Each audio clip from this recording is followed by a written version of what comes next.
எல்லோருக்கும் வணக்கம். இன்றைக்கு கிச்சனில் நின்றுட்டுருக்கேன். ரொம்ப பிரமாதமான ஒரு குழம்பு செஞ்சு காமிக்க போகிறேன். அதாவது மொச்சை குழம்பு ரொம்ப டேஸ்ட்டாக இருக்கும். அது எப்படி செய்கிறது அப்படின்றதான் பார்க்க போகிறோம். நிறைய பேருக்கு தெரிஞ்சிருக்கலாம், இருந்தால் கூட என்னுடைய ஸ்டைலில் நான் சொல்கிறேன். அதற்கு முன்பாக இன்றைக்கு பிறந்தநாள் மற்றும் திருமண நாள் காண இருக்கின்ற அனைவருக்குமே என்னுடைய வாழ்த்துகள். உங்களுடைய வாழ்க்கையில் நீங்கள் அனைத்து நலங்களும் வளங்களும் கிடைக்கப்பெற்று நீடூழி வாழணும்னு நான் இறைவன் கிட்ட பிரார்த்திக்கிறேன். இந்த காணொலியை காண்கின்ற அனைவருக்குமே இந்த நாள் இனிய நாளாக அமையட்டும்.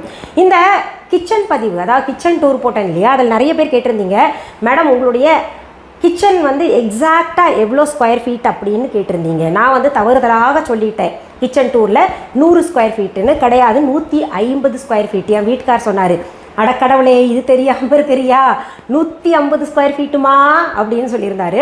அதில் இன்னொரு கேள்வி கேட்டிருந்தீங்க, அதாவது இந்த ஃப்ரிட்ஜெல்லாம் எங்கெங்க வச்சுருக்கீங்க, ஃப்ரிட்ஜே யூஸ் பண்ணுறது இல்லையா, ரொம்ப நல்ல பழக்கம் அப்படின்னு ஒரு சிலர் சொல்லியிருந்தீங்க. ஃப்ரிட்ஜ் இந்த கிச்சனுடைய கண்டினியூஷன் கொஞ்சம் வெளியில், ஒரு டோருக்கு வெளியில் ஒன்று கொடுத்துருக்கோம், அங்கே வச்சுருக்கேன். அப்புறம் இன்னொரு கேள்வி கேட்டிருந்தீங்க, வெங்காயம் தக்காளி எல்லாம் போட்டு அடைச்சி வச்சுருக்கீங்களே, அழுகி போயிடாதா அப்படின்னு கேட்டிருக்கீங்க. அதை நான் உங்களுக்கு திறந்து காமிக்கிறேன். இந்த சமையல் என்னான்னு பார்த்துட்டு கடைசியில் உங்களுக்கு காமிக்கிறேன். லூவர் டைப்பில் வச்சுருக்கேன். சரி, அது எப்படின்னு திறந்து காமிச்சாதான் உங்களுக்கு எல்லாம் புரியும். இந்த கடாய் பாருங்கள், அடுப்பில் வச்சுருக்கேன். அது சூடாகிக்கிட்டு இருக்கு. அது சூடாகட்டும். அதுக்கு முன்னாடி நான் என்ன நம்ம சொல்கிறேன், நம்ம viha.online பற்றி சொல்லிடுறேன். விருப்பம் இருக்கிறவங்க கேட்டுக்கோங்க, விருப்பம் இல்லாதவங்க அப்படியே வீடியோவை தள்ளி பாருங்கள். நம்ம viha.onlineல அனைத்து பொருள்களுமே, இப்போ நான் காமிக்கக்கூடிய கிராசரிஸ் எல்லாமே பார்த்திங்கன்னா, அதாவது மளிகை பொருள்கள் எல்லாம் viha.onlineல இருக்குது. புதிதாக பார்க்கக்கூடியவர்கள் viha.onlineனா என்ன அப்படின்னு கேட்டிங்கன்னா, எங்களுடைய ஆன்லைன் ஷாப். இப்போ அது உங்களுடைய ஆன்லைன் ஷாப். கூகுளுக்கு போங்க, www.viha.online டெக்ஸ்ட் பண்ணுங்கள், ஸ்பெல்லிங் வரும் பார்த்துக்கோங்க. தம்ப்நெயிலையும் இருக்குது. அப்படி ஸ்பெல்லிங் டெக்ஸ்ட் பண்ண உடனேயே ஒரு வெப்சைட் ஓப்பன் ஆகும். அதில் மிஸ்ஸஸ் அனிதா குப்புசாமி viha.online இருக்கும். அதுக்கு ஒரு பச்சை கலரில் சிம்பிள் இருக்கும். அதுதான் எங்களுடைய ஆன்லைன் ஷாப். இது எதுக்கு சொல்கிறேன்னா, என்னுடைய பேர், புகைப்படம், வீடியோ, அப்புறம் பார்த்திங்கன்னா விஹான்ற பேர் போலியாக பயன்படுத்தி நிறைய பேர் பொருள் அவங்களோட தான் அப்படின்னு என் பேரை பயன்படுத்தி கொடுத்துட்ருக்கிறதாக எனக்கு செய்திகள் வருது. அது தடுக்கப்பட வேண்டும், வாங்கி ஏமாந்துடக்கூடாதுன்றதுக்காக நான் இது சொல்லிக்கிட்டு இருக்கிறேன். சரி, அதில் பார்த்திங்கன்னா தினமுமே புதிதாக பொருள்கள் இருக்குது. நீங்கள் இப்போ கேட்கலாம், எங்கள் ஊரில் இல்லை எங்கள் நாட்டில் எங்கேயாவது உங்கள் கடை இருக்கா அப்படின்னு கேட்டிங்கன்னா, கட்டாயம் கிடையாதுங்க. நீங்கள் நேரில் பொருள்கள் பார்த்து வாங்கணும் அப்படின்னு நினச்சிங்கன்னா நேராக விஹா ஷாப்பு வாங்க. எங்கே இருக்குன்னா, சென்னை ராஜா அண்ணாமலைபுரத்தில் இருக்குது. அதற்கான அட்ரஸும் ஃபோன் நம்பர் எல்லாம் பார்த்திங்கன்னா வெப்சைட்லேயே கொடுக்கப்பட்டிருக்கு. கூகுள் மேப்லேயும் பார்த்திங்கன்னா விஹா ஷாப்புடைய அட்ரஸ் இருக்குது. அது டெக்ஸ்ட் பண்ணிங்கன்னா அழகாக கொண்டாந்து எங்கள் ஷாப்பில் விட்டுரும். நீங்கள் பார்த்து பொருள்களை வாங்கி கொள்ளலாம். ஆன்லைன் ஷாப்புன்னு எடுத்துக்கிட்டால் விஹா ஆன்லைனில் மட்டும்தான் எங்களுடைய பொருள்கள் கிடைக்கும்.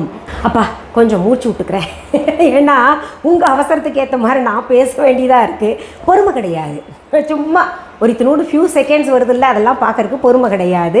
நிறைய பேர் சொல்லிட்டு இருக்கீங்க எங்கள் ஊரில் விஹா ஷாப் திறக்கலாமேன்னு. பார்க்கலாம், பின்னாடி அப்படி முடிஞ்சால் திறக்கிறேன். இப்போதைக்கு நீங்கள் ஆன்லைன் ஷாப்பில் ஆர்டர் போட்டுக்கோங்க. அப்புறம் இங்கே செடிகள் பார்த்திங்கன்னா நிறைய செடி விதைகள் இருக்குது. செடி நேரில் எல்லா செடியும், கருமஞ்சள் செடி, எல்லா செடியும் இருக்குது. நான் என்னென்ன மொட்டை மாடியில் வச்சுருக்கேன்னா அனைத்து செடிகளுமே அங்கே இருக்குது, நீங்கள் வாங்கிக்கலாம். சரி, இப்போ பாருங்கள், நான் பேசுறதுக்குள்ளே கடாய் சூடாயிடுச்சு, அதுக்கு தான் பேசினேன்.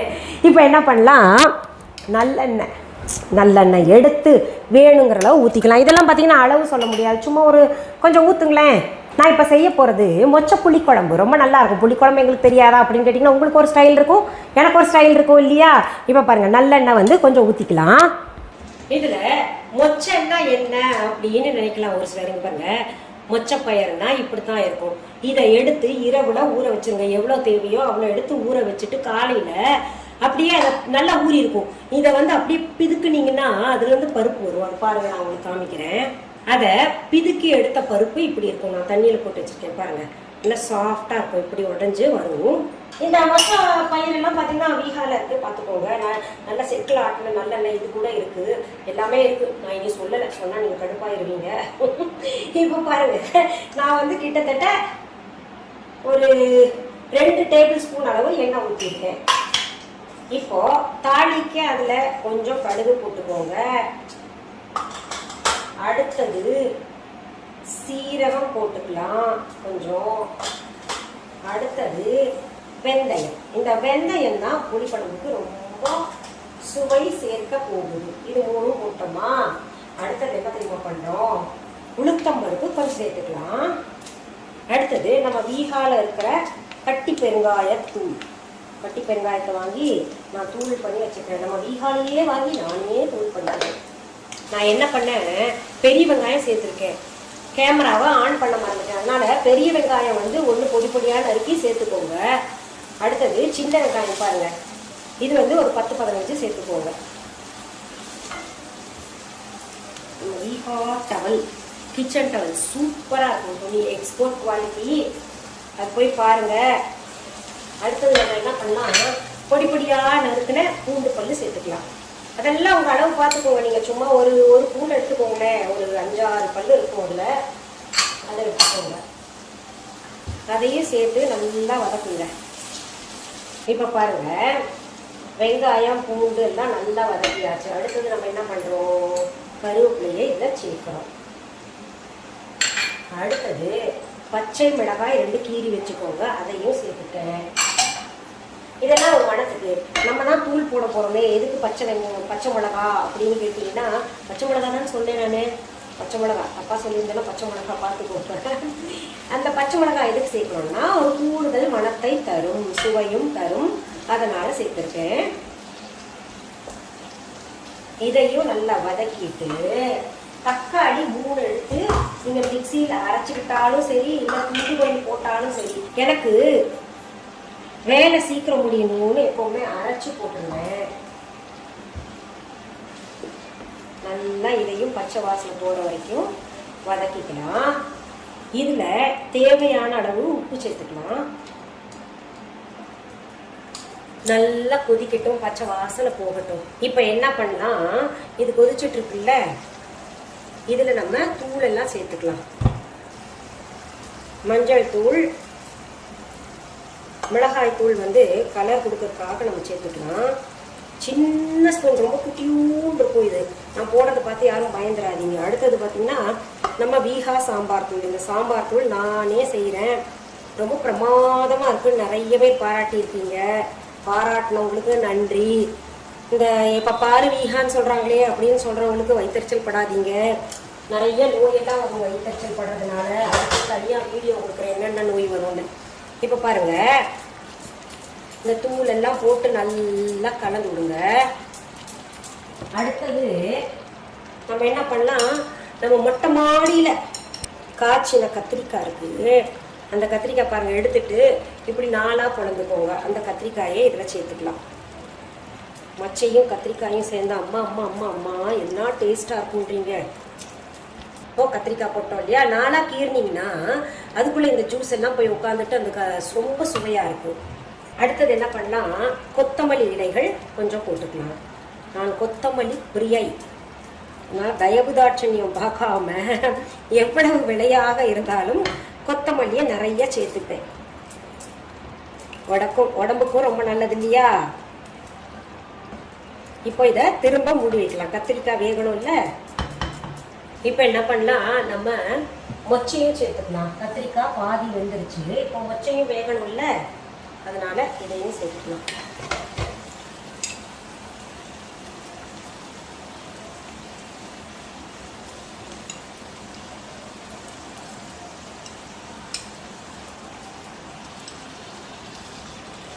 இப்போ இதில் என்ன பண்ணலாம், கொஞ்சம் தண்ணியை சேர்த்துக்கலாம்.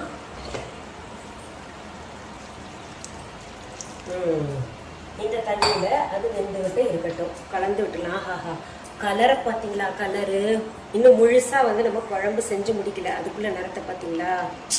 ஆஹா, இதை நல்லா கலந்து இப்போ மூடி போட்டு மூடி வச்சிடலாம். இப்போ என்கிட்ட நிறைய பேர் கேட்குறீங்க, எப்படி கிச்சன் இவ்வளோ க்ளீனாக வச்சுருக்கீங்க அப்படின்னு கேட்டிங்கன்னா, எனக்கு ஹெல்ப்பர்ஸ் இருக்காங்க. அவங்க என்ன தான் சுத்தப்படுத்தினாலும் நானும் வந்து ஒரு முறை சுத்தப்படுத்துவேன். அவங்கக்கிட்ட சொல்லிடுவேன், இப்படித்தான் இருக்கணும், இதை இப்படி கூட நடத்திடாதீங்க, க்ளீனாக இருக்கணும் அப்படின்னு சொல்லிடுவேன். அவங்களும் அதை கடைபிடிப்பாங்க. அப்புறம் ஏதாவது ஒரு சொட்டு விழுந்ததுன்னா சமைக்கும் போது பார்த்தீங்கன்னா இந்த மாதிரி டவல் பக்கத்தில் வச்சுட்டு நான் உடனே அதை வைப் பண்ணிடுவேன். கடைசியில் பண்ணிக்கலாம் அப்படின்னு சொல்லிட்டுலாம் விட மாட்டேன், அது எனக்கு பிடிக்கிறது இல்லை. அப்படி பார்த்தீங்கன்னா அது சமைக்கிற இன்ட்ரெஸ்டே போயிடும் எனக்கு, அதனால அப்படி பண்ணுவேன். இப்போ நினைப்பீங்க, நான் இந்த கருப்பு கலர் சாரீ கட்டினால ஸ்கின் க்ளோ அடிக்குதா, கையெல்லாம் கொஞ்சம் கலராக இருக்கா அப்படின்னு கேட்டிங்கன்னா, என்னன்னா நான் தயாரிக்கக்கூடிய க்ரீம் அப்புறம் வந்து குங்குமாதி தைலம் எல்லாம் மற்றவங்களுக்கு தான் சொல்லிட்டு இருப்பேன், பூசுங்க பூசுங்க நல்லா இருக்கும் அப்படின்னு. இப்போ ஒரு வாரம் நடுவில் நான் விட்டுட்டேன் பூசுறத, இன்னும் நேரம் இல்லை அப்படியே விட்டுறது. இப்போ ஒரு வார காரணமாக திரும்ப தொடர்ந்து அது பூசுறேன். அதனால பார்த்தீங்கன்னா திரும்ப அந்த க்ளோ எல்லாம் கிடைச்சிருக்கு. அடடடா, மூடியை திறந்த உடனே இந்த மனம் மணக்குதே. இப்போ இது செஞ்சுட்டு அது தொட்டுக்கறக்கு ஏதாவது செய்யணுமா அப்படின்னு கேட்டீங்கன்னா தேவையில்லை. ஏதாவது வறுவல் மாதிரி செஞ்சுக்கோங்க, அப்படி இல்லைன்னா அப்பளம் ஏதாவது பொரிச்சு சாப்பிடணும். நம்ம வீகாலில் நிறைய வடகம் இருக்கு. புதுசாக பார்த்தீங்கன்னா குச்சி வடகம், இன்னும் சில வடகம், அந்த வெங்காய வடகம் எல்லாம் சேர்த்துட்டு அப்படி ஒரு டேஸ்ட்டாக இருக்கும். நீங்கள் செஞ்சு சாப்பிட்டு பாருங்க. இப்போ நிறைய பேர் கேட்டிருந்தீங்கல்ல, வெங்காயம் தக்காளி எல்லாம் எங்கே வைக்கிறீங்க, அது அடைச்ச மாதிரி இருக்காதா அப்படின்னு கேட்டீங்கன்னா இங்கே பாருங்க. இப்போ பாருங்க, குழம்பு நல்லாவே கொதிச்சுட்டு இருக்கு, தலக்கு தலக்கு தலக்கு தலக்குன்னு சத்தம் வருது. இதில் நம்ம கொஞ்சம் புளி தண்ணியாக சேர்த்துக்கலாம். புளி நான் ஏற்கனவே ஊற வச்சுருந்தேன். புளிப்பு நிறையா சாப்பிட்றவங்க கொஞ்சம் சாப்பிட்றவங்க அதுக்கேற்ற மாதிரி தான் கலந்துக்கணும். இது வந்து அளவு சொல்ல முடியாது நம்ம சரியா. கொஞ்சம் சோம்புத்தூள் மேலாக தூவி நல்லா கொதிக்க விடுங்க.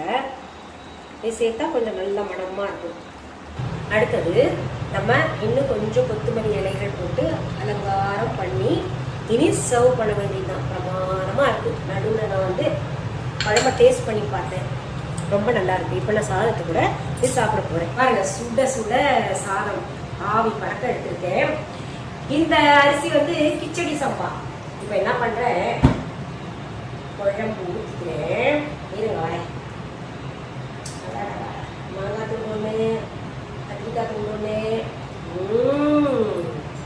அப்படிங்களா?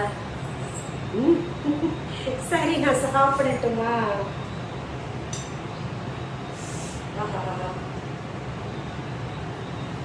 சூடு A1. இதில் இருக்கிற காய்கறியே நமக்கு போடும். அதனால உங்கள் காய்கறி பண்ணணுமா அப்படின்னா அது உங்கள் விருப்பம். இது பார்த்தீங்கன்னா நான் ஏற்கனவே சொன்ன போல வறுக்கிற காய் தான் நல்லாயிருக்கும். இப்போ நான் இப்போ தனியாக போய் சாப்பிட்றேன், முன்னாடி வேண்டாம். மீண்டும் அடுத்த பகுதியில் வேற ஒரு நல்ல தலைப்போட எல்லாம் சீக்கிரத்தை சந்திக்கலாம். அது வரைக்கும் நன்றி, வணக்கம். அன்பான வாடிக்கையாளர்களே, உங்கள் விஹா ஸ்டோரில் பூஜை பொருட்கள், சிலைகள், ராசிக்கற்கள், வாஸ்து பொருட்கள், விதைகள், பாரம்பரிய அரிசி வகைகள், சிறுதானியங்கள், ஆர்கானிக் பொருட்கள், மூலிகை எண்ணெய், மளிகை பொருட்கள், மரச்செக்கு எண்ணெய், மரப்பொருட்கள், வெள்ளி ஆபரணங்கள், கிஃப்ட் ஆர்டிகல்ஸ், காட்டன் மற்றும் பட்டு புடவைகள், காட்டன் சுடிதார்கள், பட்டு பாவாடை, குழந்தைகளுக்கான விளையாட்டு பொருட்கள், ஹை குவாலிட்டி இமிடேஷன் நகைகள், வீட்டு உபயோக பொருட்கள், ஜூட் பேக்ஸ், ஹேண்ட்மேட் சோப்ஸ், அழகு சாதன பொருட்கள், சிறுதானிய பிஸ்கெட்டுகள், ஹோம் அப்ளையன்சஸ், இன்னும் பற்பல பொருட்கள் விற்பனைக்குள்ளது. விஹா ப்ராடக்ட்களை நீங்கள் வாங்க விரும்பினால் அது எங்களுடைய viha.online வெப்சைட் மற்றும் சென்னை ராஜா அண்ணாமலைபுரத்தில் உள்ள எங்கள் விஹா ஸ்டோரில் மட்டுமே கிடைக்கும் என்பதை தெரிவித்துக் கொள்கிறோம். வேறு எந்த ஆன்லைன் வெப்சைட்களிலும் விஹா ப்ராடக்ட்கள் விற்பனைக்கு கிடையாது என்பதை நீங்கள் கவனத்தில் கொள்ள வேண்டும். எங்கள் விஹா ஸ்டோரின் விலாசத்தை கண்டறிய கூகுள் மேப்ஸில் விஹா ஸ்டோர் என்று டைப் செய்தால் வழியை கண்டறியலாம். www.viha.online வெப்சைட்டிலும் விஹா ஸ்டோரின் அட்ரஸ் உள்ளது.